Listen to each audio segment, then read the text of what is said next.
সভাপতির ভাষণ প্রদানের জন্য বিশেষভাবে অনুরোধ করছি আজকের অনুষ্ঠানের মোহতারাম সভাপতি প্রফেসর ডক্টর মোহাম্মদ আসাদুল্লাহ আল গালিব স্যার। আসসালামু আলাইকুম ওয়া রাহমাতুল্লাহি ওয়া বারাকাতুহু। ইন্নাল হামদুলিল্লাহ নাহমাদুহু ওয়া নাস্তাঈনুহু ওয়া নাস্তাগফিরুহু ওয়া নু'মিনু বিহি ওয়া নাতাওয়াক্কালু আলাইহি ওয়া নাউযু বিল্লাহি মিন শুরুরি আনফুসিনা ওয়া মিন সাইয়্যিআতি আ'মালিনা। মান ইয়াহদিহিল্লাহু ফালা মুদিল্লা লাহু ওয়া মান ইউদ্লিল ফালা হাদিয়া লাহু ওয়া নাশহাদু আন লা ইলাহা ইল্লাল্লাহু ওয়াহদাহু লা শারীকা লাহু ونشهد أن محمدا عبده ورسوله. فقد قال الله تعالى في الكلام المجيد: فأعوذ بالله السميع العليم من الشيطان الرجيم. بسم الله الرحمن الرحيم. قوا أنفسكم وأهليكم نارا وقودها الناس والحجارة عليها غلاظ شداد لا يعصون الله ما أمرهم ويفعلون ما يؤمرون. সূরা তাহরিম 6 আয়াতে আল্লাহ পাক সবকিছু বলে দিয়েছেন। সম্মানিত সুধীমণ্ডলী, বিশেষ করে বিশেষ অতিথিবৃন্দ, মানুষের জীবন পৃথিবী নামক এই গ্রহের সবচেয়ে প্রধানতম এবং রহস্যজনক একটা সৃষ্টির জীবন। মানুষ কি জীব এই বিষয়টির সংজ্ঞা আজ পর্যন্ত বুদ্ধিজীবীরা দিতে পারেন। কেউ বলেছেন the man is a sexual animal, যৌন জীব। কেউ বলেছেন ইকোনমিক অ্যানিম্যাল, অর্থনৈতিক জীব। কেউ বলেছেন এটা একটা পশু, অন্যদের চাইতে ভিন্ন ধর্মী একটা পশু মাত্র। একজন এক একভাবে ব্যাখ্যা দিয়েছেন। আসলে মানুষের সঙ্গে অন্য কারোর তুলনা হয় না। মানুষ একই সঙ্গে অন্যান্য পশুর মতো খায় দেয়, অন্যান্য পশুর মতো হাত পা দিয়ে চলাফেরা করে, কিন্তু অন্যান্য পশুর সঙ্গে এর যে চিন্তা চেতনার পার্থক্য আছে, যে নৈতিক পার্থক্য, এটা মানুষ খেয়াল করে নাই। আর এই জন্য কেউ কে সোশ্যাল অ্যানিমাল বলে ছেড়ে দিয়ে আর কোনো ব্যাখ্যায় যায় না। মূলত লাকাদ কাররামনা বনি আদম, আল্লাহ বলছেন আমি বনি আদমকে শ্রেষ্ঠ এবং সম্মানিত করেছি। সম্মানের মূল বিষয়টি কিসে নিহিত, এটা মানুষকে আল্লাহ পাক বলে দিচ্ছেন। লাকাদ খালাকনাল ইনসানা ফি আহসানি তাকওয়িম সুম্মা রাদাদনাহু ফি আসফালি সাফিলিন। মানুষের সম্মানের মূল বিষয়টি নির্ভর করে তার নিজস্ব চিন্তা চেতনার উপরে, আকীদা বিশ্বাসের উপরে। একটা মানুষ যখন নিজেকে নিয়েই ব্যস্ত থাকবে, তখন যেভাবে পারো লুটিপুটি খাও, এই দর্শনে যদি সে বিশ্বাসী হয়, তাহলে সে পশুর চাইতেও নিম্ন স্তরে নেমে যাবে। কারণ পশু কখনো বোমা মারতে পারে না। পশু বেশি বেশি একটা হামলা করতে পারে, তা দিয়ে হয়তো বা আরেকটা পশু আহত বা নিহত হয়। কিন্তু মানুষ যখন এই হামলার চেষ্টা করে, সে একটা বোমা মেরে একই সঙ্গে একটা দেশ ধ্বংস করতে পারে। 1 মিনিটের মধ্যে 1945 সালের 6 আগস্টে লিটল বয় যখন হামলা করলো আমেরিকার নাগাসাকিতে, 2,45,000 মানুষ নিমেষে ধ্বংস হয়ে গেল। এটা কোনো পশুর দ্বারা সম্ভব না। কারণ এই মানুষ যখন পশু হয়ে গেছে, তখন তার মাধ্যমে এটা সম্ভব হয়েছে। রয়্যাল বেঙ্গল টাইগারকেও যদি বলা হতো, খুব বেশি বেশি একটা মানুষকে মারতে পারত। আর এই মানুষ যখন উন্নত মানুষে পরিণত হয়, তো সে কিন্তু ওই মানুষগুলিকে বাঁচায়। যে একটা আজকে বারবার পড়া হয়েছে যে একটা মানুষকে বাঁচালো, সেজন্য পুরো মানব জাতিকে বাঁচালো। বাঁচাবে কিসের ভিত্তিতে? এইখানে যে নৈতিকতার প্রশ্ন আসে। যদি মানুষ মনে করে ইট ড্রিঙ্ক অ্যান্ড বি মেরি, খাও পেও ফুর্তি করো, দুনিয়াটাই তোমার সব, এটা যদি সে মনে করে, তাহলে সে যে কোনো মূল্যে নিজেকে মেরে কেটে যেভাবে হোক সে তার নিজের স্বাদ পূর্ণ করার চেষ্টা করবে। আর একটা মানুষ যদি মনে করে এই জীবনটা একটা সফরের মধ্যে আসছে, এই জীবনটা শেষ নয়, আমার মৃত্যুর পরই আর একটা জীবন আসছে, সে জীবনটা চিরস্থায়ী। যদি সে মনে করে আমি নিজের ইচ্ছায় দুনিয়াতে আসি নাই, নিজের ইচ্ছায় দুনিয়া থেকে যাব না, এবং আমার মৃত্যুর পরে আমাকে চূড়ান্ত হিসাব দিতে হবে আমার সৃষ্টিকর্তা আল্লাহর কাছে, এই মানুষ আর ওই মানুষ দুটো কিন্তু এক হবে না। যার বাস্তব প্রমাণ আল্লাহ পাক সূরা মায়েদা 25-26 আয়াতে বলে দিয়েছেন, 2 ভাইয়ের ঘটনা দিয়ে, আদমের 2 সন্তানের ঘটনা দিয়ে। কাবিল হাবিলকে মেরেছে, হাবিল জবাব দিচ্ছে, ভাই তুমি আমাকে মারো, কিন্তু আমি পাল্টা মার দিয়ে তোমার রক্তের এবং আমার মারার দুই পাপ একত্রিত করে মরতে রাজি নই। কাবিল তাকে মারলো, সে মরে গেল। এটা হলো প্রথম নবীর ঘটনা। আর শেষ রসুলের আমলে ইরাক বিজেতা সেনাপতি সাদ ইবনে আবি ওয়াক্কাস, প্রখ্যাত বীর যোদ্ধা, তিনি একদিন আল্লাহ রসুলকে জিজ্ঞেস করলেন, হে আল্লাহ রসুল, আমার ঘরে যদি ডাকাত পড়ে আমি কি করতে পারি তখন? আল্লাহ রসুল ছোট্ট জবাব দিয়েছিলেন, কুন খায়রে ইবনে আদম, তুমি আদমের দুটো সন্তানের শ্রেষ্ঠ সন্তানের মতো হও। অর্থাৎ তুমি মার দিও না, মার খেয়ে মরো তাও ভালো, তুমি মার দিও না। বাবা আদমের দুই ছেলের ঘটনা আর সর্বশেষ শ্রেষ্ঠ নবী আদমের শ্রেষ্ঠ সন্তান মোহাম্মদ রসুল্লাহ সাল্লাল্লাহু সাল্লামের এই ঘটনা দুটো একটু মিলেই নেন। এটা দিয়ে প্রমাণ হয় পৃথিবীর শুরু থেকে শেষ পর্যন্ত মানুষের নৈতিকতার উন্নয়নের জন্য মানুষের মধ্যেই আল্লাহ পাক নবী রসুল পাঠিয়েছেন। এখন আমরা কোন পথ বেছে নেব? আমাদের সমাজের প্রাথমিক ইউনিট হচ্ছে আমাদের পরিবার। এই পরিবার কি হাবিলের মতো গড়ে উঠবে সন্তান, না কাবিলের মতো সন্তান গড়ে উঠবে? আমরা সবাই কিন্তু আদম, আমাদের সন্তানরা কেউ হাবিল কেউ কাবিল। এখন আপনি কোনটা চান, হাবিলের মতো ছেলেটা হোক না কাবিলের মতো ছেলেটা হোক? যদি আপনি বলেন কাবিলের মতো হোক, যা পারে হোক, ভবিষ্যৎ যা হবে, তাহলে আপনার বিষয়টা স্বতন্ত্র। তাহলে আপনি হবেন নাগাসাকিতে বোমা মারা ওই আমেরিকার স্কলারদের মতো, যারা বোমা মারে আমেরিকাতে, যারা বোমা মারে ইরাকে, যারা বোমা মারে সারা দুনিয়াতে, এখন মারছে সিরিয়াতে, এদের মতো আপনি হবেন। ওই কাবিল মার্কা ছেলেকে আপনি চান নাকি? আমরা চাই এদেশে হাবিলের মতো সন্তান তৈরি হোক। আর এইটা করতে গেলে কিসের দরকার? যখন আপনার ছেলে জানবে আমার এই জীবনটা শেষ নয়। এটা সফর সূচির মধ্যে আমি আছি। আমি এসেছি আল্লাহর নির্দেশে আমার মায়ের গর্ভে। সে 4 মাস বয়সে আমার তকদির নির্ধারিত হয়ে গেছে। কতদিন বাঁচবো, কি খাবো, কি করব, সবই সেখানে লিপিবদ্ধ হয়ে গেছে। একটা ওষুধের যখন ফ্যাক্টরিতে তৈরি হয়, তার গায়ে লেখা থাকে এই ওষুধটা মেয়াদকাল এতদিন, এক্সপায়ারি ডেট অমুক তারিখ লেখা থাকে না উপরে।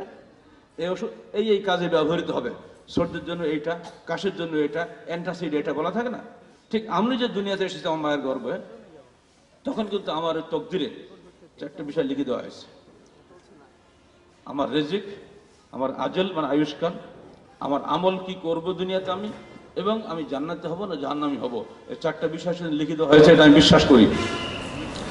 অবিশ্বাসীদের জন্য কোনো বিষয় নয়, তার অবিশ্বাসের ওই ধূম্রজালে সারা জীবন থাকবে।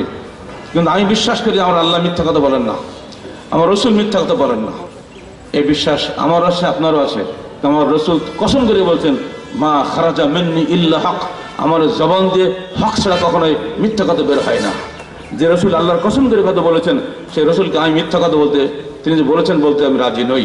তিনি এ কথা বলেছেন, তোমার মায়ের গর্ভে 4 মাস বয়সে, 120 দিন বয়সে তোমার যাবতীয় তকদির নির্ধারিত হয়ে গেছে।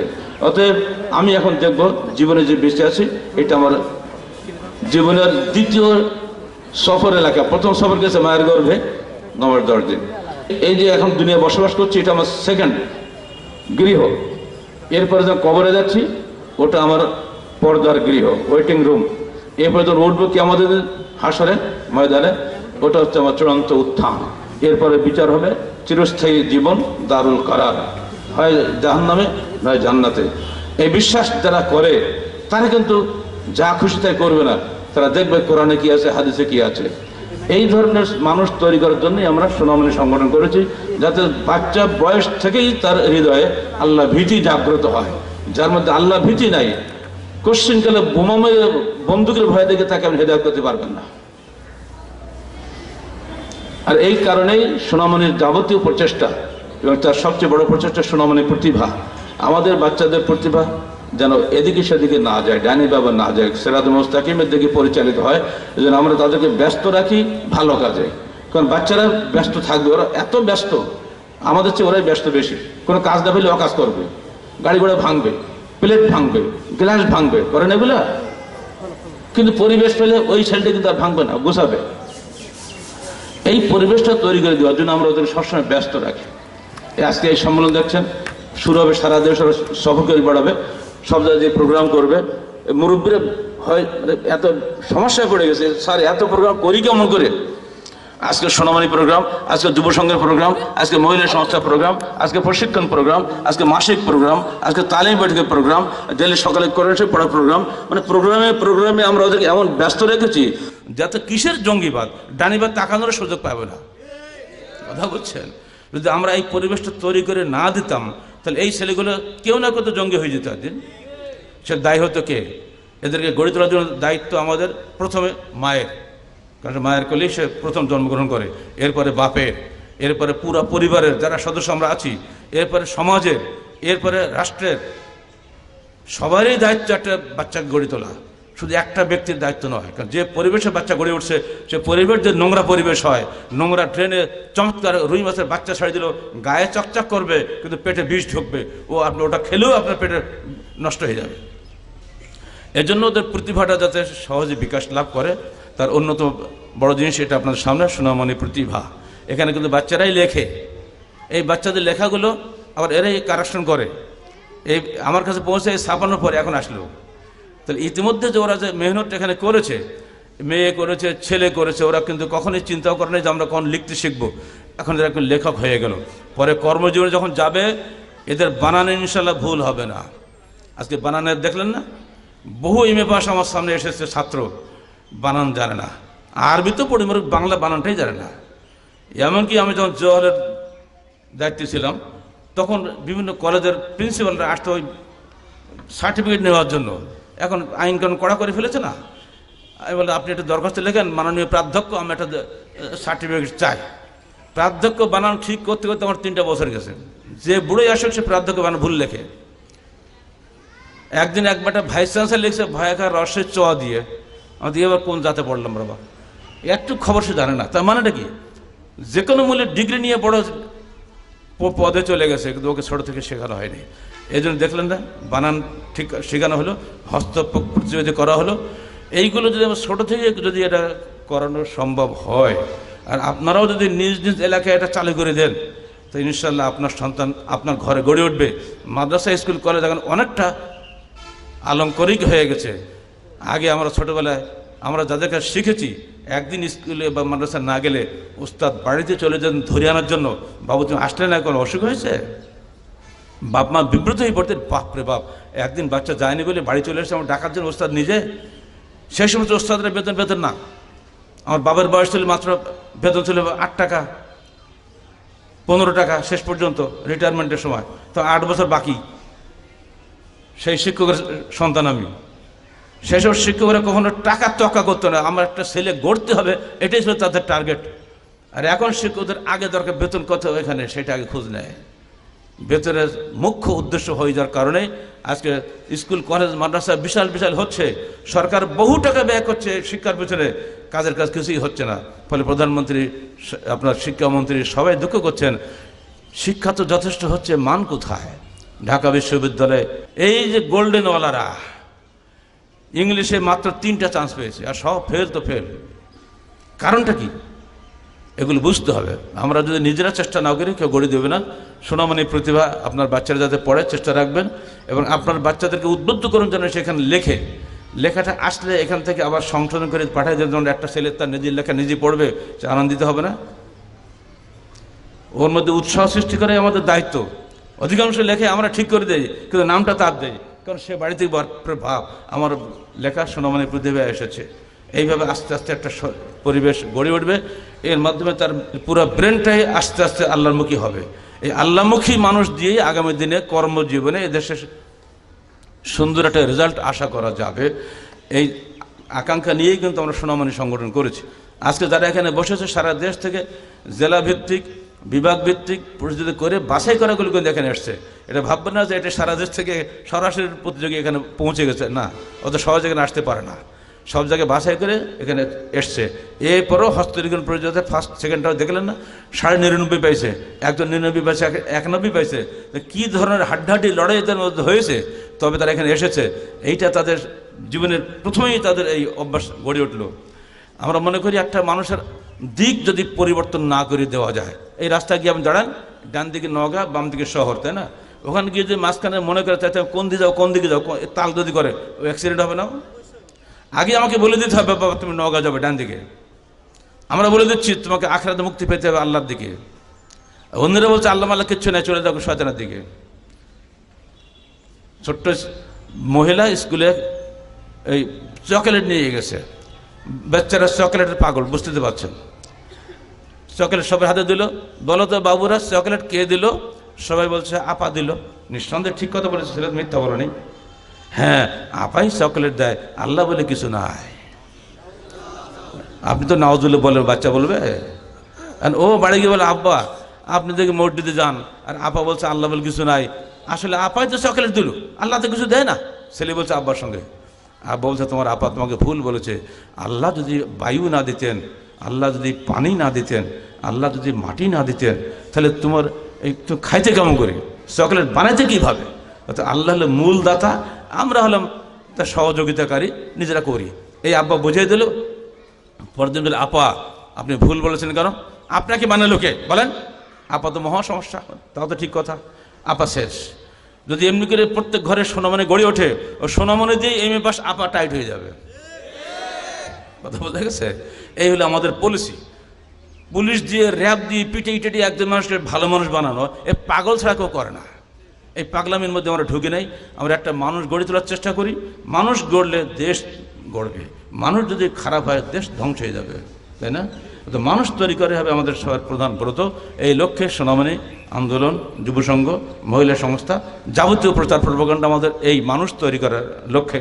এজন্য যারা রাজনীতি করে তারা একটা বিপদে পড়ে গেছে, আমাদের নিয়ে গিলতে পারছে না, ফেলতে পারছে না, জেলটার খাড়ে দিলে কিছু হলো না, লাভ হবে না কিছু, আর লক্ষ্য আমরা চ্যুত হব না। আমরা মানুষ তৈরি করে নবী রাসূল করে গেছেন, তারা ঘরে ঘরে গিয়ে গিয়ে মানুষকে বলেন কুলু লা ইলাহা ইল্লাল্লাহ তুফলিহু, তোমরা সবাই বলো আল্লাহ ছাড়া কোনো উপাস্য নেই, তাহলে তোমরা সফল কাম হবে। আমরা লা ইলাহা ইল্লাল্লাহ আগে শেখাবো না আগে তোমরা ওই নাস্তিক্যবাদ শিখাবো? তো আমাদের ছেলেরা যেন জন্ম থেকে শিখে লা ইলাহা ইল্লাল্লাহ, আল্লাহ ছাড়া কোনো উপাস্য নাই। ছোট্ট বাচ্চা অসুস্থ হয়ে পড়েছে, আর বলে এই বাবা শোনো, তুমি দুষ্টুমি করছো, তুমি কিন্তু জাহান্নামে যাবা, আল্লাহ কিন্তু গোনা দেবে। ও গোনাও বোঝে না, আল্লাহও বোঝে না। এবার দেখেন এরপরে যখন দুই ভাই বোন মারামারি করবে, তো বড় ভাইকে ছোট বোন ভাইটা বলবে এই ভাইয়া তুই মারছ, আল্লাহ কিন্তু গোনা দেবে। ও বাপরে বাপ, ও ভয় আর মারবে না। এই তো শুরু হয়ে গেল। নিজের গ্রাম থেকে নিজের ঘর থেকে যদি আপনি গড়ে তুলতে না পারেন, ব্যর্থ আপনার জীবন। কিসের স্কুল কলেজ, কিসের ইউনিভার্সিটি? ইউনিভার্সিটি তো ঘরে। এজন্য মাদেরকে বলছি যোগ্য মা হন। মা হাজেরা হোক, মায়েরা সব, জবিউল্লাহ হোক, ছেলেরা সব, সব কিছু যাক সত্য হোক, বিধির বিধান সত্য হোক। কার লেখা এটা? কবি নজরুল লেখা না? মুখে মুখে খেলে জাতীয় কবি বলে, একটা কবিতা বলতে পারো? হাজেরা, মায়েরা হাজেরা হবে না মায়েরা ল্যাংটা হবে? না, এখন হাজেরা হবে না, মায়েরা ল্যাংটা হইতে হবে। লিখে দিয়েছে ইউনিভার্সিটি একেবারে পরীক্ষা হলে যারা বসবে কান খোলা রাখতে হবে, মাথা কাপড় দেওয়া যাবে না, একেবারে আইন করে দিয়েছে। তাহলে ওকে হাজিরা হবে নাকি? হাজার কি মাথা খোলা ছিল? এইসব করে করে আস্তে আস্তে দেশটা ধ্বংস হয়ে যাচ্ছে। সরকার বা যে যারাই দায়িত্বশীল পর্যায়ে আছেন সবাইকে বলছে দয়া করে আল্লাহমুখী করুন সন্তানদেরকে। সন্তানদের আল্লাহমুখী করা ছাড়া কোশ্চিনকালেও এদেশে শান্তি আসবে না। সোনামণির মতো সংগঠন যদি আরও 10টা হয়, আলহামদুলিল্লাহ তাদের মাধ্যমে সমাজ পরিবর্তন হবে। যদি সামনে রাজনীতির মূল্য ঝুলিয়ে দিই তাহলে শেষ। দুনিয়াবী স্বার্থ দেখিয়ে কখনো আল্লাহর স্বার্থ হাসিল করা যায় না। নবীরা কোনো দুনিয়াবী স্বার্থ নিয়ে সামনে দাওয়াত দেন নাই, আমরা কাউকে দুনিয়াবী স্বার্থের দাওয়াত দেই না। সির্ফ আখিরাতের স্বার্থ বলি, জান্নাতের কথা বলি। মানুষ যদি বাচ্চারা যদি জান্নাত জাহান্নামের কথা বুঝে তাহলে কিন্তু ওই বাচ্চাটা সুন্দরই গড়ে উঠবে। আমি আপনাদের সবার কাছে বিদায় নিচ্ছি। সবাইকে আন্তরিক ধন্যবাদ রইল। যারা অভিভাবক আসছেন তারা আপনাদের বাচ্চাদের এইভাবে গড়ে তুলবেন। কি রাজি আছেন তো? যেগুলো সোনামণি এখনো আসেনি, নাতিপুতি হচ্ছে, সবগুলো যেন সোনামণির মতো এই সংগঠনে গড়ে ওঠে, আপনারা সেই প্রতিজ্ঞা নিয়ে রাখবেন। আর যারা বাচ্চারা তোমরা আসছো, তোমাদেরকে সুন্দর জীবন গড়ার জন্য আমরা আহ্বান জানাচ্ছি। আর আজকে যে সংলাপ তোমরা করলে, সংলাপের যারা অংশগ্রহণকারী প্রত্যেকে আমি আন্তরিক ধন্যবাদ জানাচ্ছি। তোমরা খুব চমৎকারভাবে উপস্থাপন করেছ। আল্লাহ পাক তোমাদের মেধায়, প্রতিভায় এবং আকীদায় আমলে আল্লাহ বরকত দান করুন। এই সম্মেলনের উদ্যোগী সোনামণি সংগঠনের দায়িত্বশীল সকল পর্যায়ের সবাইকে আমি আন্তরিক মোবারকবাদ জানাচ্ছি। আর সুন্দরভাবে এই অনুষ্ঠান সম্পন্ন হওয়ার জন্য আল্লাহ পাকে শুকরিয়া আদায় করছি। আসসালামু আলাইকুম ওয়া রাহমাতুল্লাহি ওয়া বারাকাতুহু।